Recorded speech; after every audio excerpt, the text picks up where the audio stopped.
Was there ever a time when you were younger and you were in particularly painful chapters of your life where you just said, you know, it's not worth it, I'm just going to chuck it? And I'll tell you the funny thing about it is when we used to live with my stepdad, he beat us up, you know, and because he made us feel like we were slaves. We had to, you know, clean the yard, we'd ask, get them milk and all that. And it's funny because, like I said, things happen for a reason. One day I just told my brother, I said, let's run away and go live with my dad. And we ran away that night, and, you know, we've always been just street smart, and that's something you can't get taught, and we ran away. And I believe if we wouldn't have ran away, we wouldn't be a boxer to this day. So it's crazy. You know, who knows what we'd be doing. Life, I don't live my life in fear at all, in anything. You know, you're gonna die one day, and you're living. So I'm living right now, and I try my best to be the best that I can be, and be the best fighter I can be tonight, and keep moving on.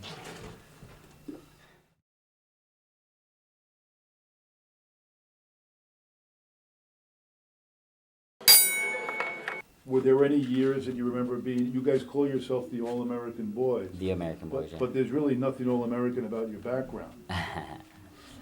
What it is we got the name is, first of all, is because I love America, and so does my brother. My brother fought in Puerto Rico and London, and people just don't know how good we got it here. And before we ever even turned pro, we always used to wear American flag towels into the ring, and, you know, just always loving America. And we just, you know, stuck with the name. I mean, what better people would be to represent the American Boys would be, you know, two good fighters that love America, you know. And I thought that we love America, and, you know, about the marketability too. We looked at De La Hoya as the Golden Boy, and we just came up with the American Boys, and we stuck with it. The reason I'm the American Boy is because we got it so good in this country that people really don't understand how blessed we are to be here in America compared to just being anywhere else in the world. I would never want to be anywhere else. I mean, I'd rather have less money and be here, be a bum here, and have a decent life over there. I mean, I love America. You know, pretty much it's simple like this. What you want in life, you can get here. You know, you dream it, you can achieve it. Well, you talk about having a good life in this country, but up until now, or at least the last couple of years when you started boxing, there was really nothing very nice about your life. You know, my family was, you know, what it was. You know, I kind of focusing more on me now because I got 2 daughters of my own, and I don't look back to the past. And, you know, all the time when boxing interviews come, they ask me about my past and stuff, and I've let it been out there. You know, everybody knows by now, you know, what has happened, and I'm just trying to better myself and better my life and give my kids the best life possible. What is it exactly that you're fighting for other than money? I think there's a lot more motivation than just money. Well, I love entertaining the crowd. I mean, that definitely is one thing I do. I don't ever try to take the easy way out when it comes to fighting. I mean, it's great to be blessed with the skills that I've been blessed with, so I try to give everybody 110%.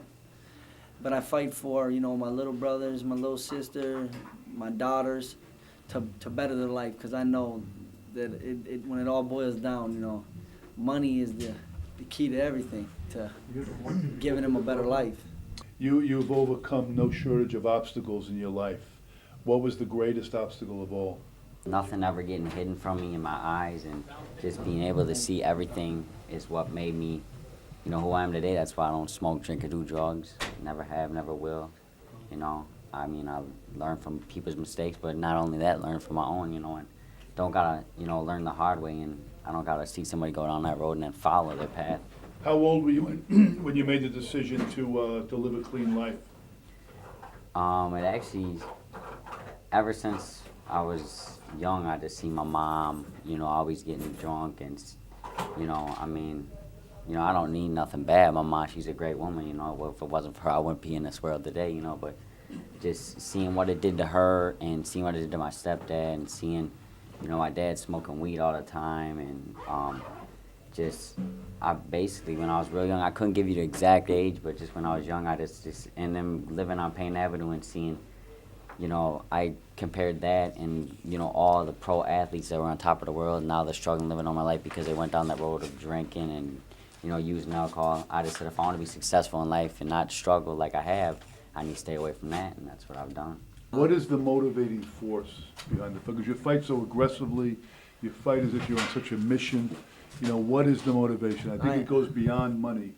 when somebody displays the type of passion that you do? That's because I'm a passionate person. It comes down to really who I am. I mean, a lot to really that I love my brothers and I love my sister. I mean, my daughters are my motivation in life. And when I walk out to this ring tonight, I will think about my two daughters and my little brothers and sister and go, nothing I can lose. What's the worst that can happen? All I can do is gain from this. So, I mean, I go in, I'm ready to bang. Let's bang, let's ball. You know, I can box too, so I like to have fun. You know, when I'm boxing, I'm having fun, and that's what it comes down to. I'm more worried about my future than worried about the past or worried about what people have done to me or, you know, what I haven't got in my life. I'm going to get right now, and I have no anger towards anybody, you know. So I just try to stay positive, stay happy, and keep doing what I got to do. I've been fighting my whole life now. I just got to do it in the ring. It's not that hard. Your brother is back here hitting the mitts. He's getting ready to go into the ring in a couple of minutes. Do you have any butterflies knowing your little brother's going to be in the ring in a few minutes? That's my older brother. Knowing your older brother's going to be in the ring in a few minutes, do you have any butterflies? You know, I definitely do, but I don't no more because not like I used to. You're always nervous, and I'm nervous when I'm in training camp thinking about things at home, because I'm one of a few that is crazy that just thinks about, you know, just dumb things. But my brother, he's gonna do what he's gonna do tonight and give 110%. So what can I be worried about? I mean, I got troops overseas fighting, dying, and what is their goal? They don't even get this, you know, they don't even get a chance to, you know, they don't say, okay, you kill these 20 people, you're going to get $1 million. You know, as far as I'm concerned, I got it easier than a lot of people in this world. Does Jason Litzau have superstar potential? Oh, definitely. Otherwise, I'm packing my bags. I wouldn't even be in this game if I didn't believe I could be a De La Hoya, Arturo Gatti. As like in basketball, a franchise player, I want to be a franchise boxer. Are you going to be watching your brother's fight tonight? No. I'm going to be trying to just get dressed in the nick of time, it looks like. No, we're gonna play.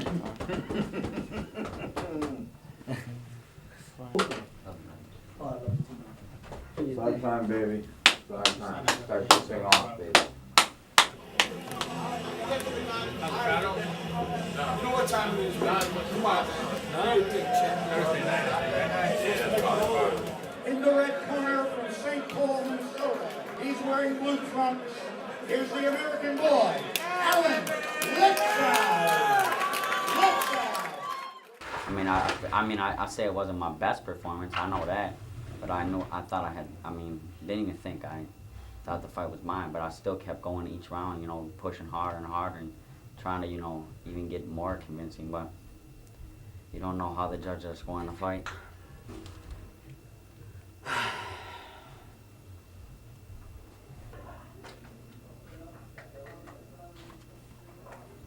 I let a lot of people down, more and less myself.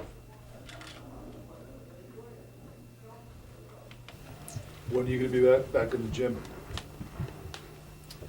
Probably this week I'll be training again.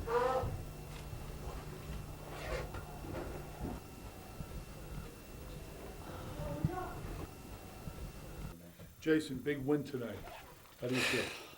I feel like it's over. Back to training camp. We got to do another one. That's how quick it went. No time to celebrate. Are you feeling joyous right now? Nah, no joyous at all. Is that because your brother lost earlier in the evening? Man, it's because there ain't no joy right now in my life on this. And a lot of it's got to do with my brother, so, you know, I don't even want to talk about it. You know, I'm pissed off. I could be pissed off about a lot of things, but I get to rattling, Doug.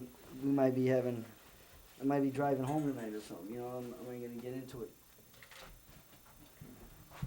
What are you going to be doing tomorrow? Are you going back to St. Paul? Damn right, a home sweet home. What are you going to do tomorrow night? Scream and sing to see my kids, that's what I'm going to do. I'm going to see my kids tomorrow, that's what I'm going to do. We'll probably watch Friday Night Fights. and Friday night fight, sit home. Fish fry. Ain't nothing to do. Ain't going out, ain't doing nothing. Maybe work out tomorrow morning or something when I get home. I don't know. What time is your flight home? I get home at 1 o'clock, unpack, maybe go jogging. I don't know. Did this guy give you any kind of difficulty whatsoever? Not at all. You know, nobody would know, but I was sluggish. When I got into the locker room, I just realized, you know, probably was the same thing my brother's feeling, but, you know, I have more experience, so I knew. You know, we didn't walk after our meals, and it was simple. You know, we laid down, we got sluggish. And it hurts you. It makes you tired, it makes you lazy, it makes you slow. But I just went and got the job done. All right, well, thank you very much for all of your honesty and your candor.